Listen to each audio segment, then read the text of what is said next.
The whole psalm needs to be read, though. Afterwards, take that string, bless it and consecrate it however you feel. Then after that, take that string, wear it as a necklace, as a bracelet. I personally like little anklets because I like my feet to be protected because we travel places. I also think that this, correct me if I'm wrong, this is something that you can make multiple of and give them to your family and friends, correct? Yes. Yes. So make as many as you want, but remember the formula that we have come up with. This is something you can do right now. In light of the events that are unfolding, your witchy hot take: protect your family, protect your friends, protect each other.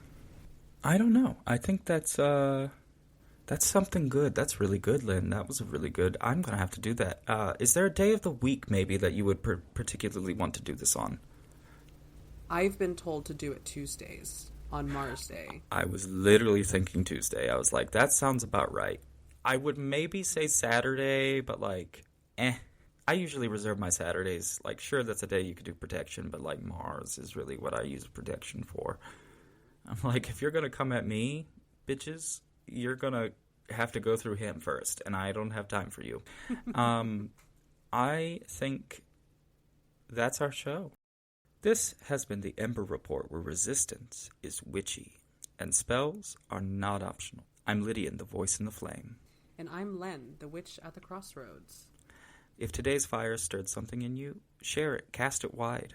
If you'd like to linger a while, there's always coffee on the stove, a place in the resistance, and room at our table. We'll be carrying this over to our after show, Ashes and Sparks, which is on Patreon, for an extended conversation with us, to get to know us. That can be found at patreon.com/The Ember Report, where for $1 a month you can gain access to our after show and Discord server. Until next time. May our rage spark resistance. May our grief become fire. May our magic be sharp and unrepentant.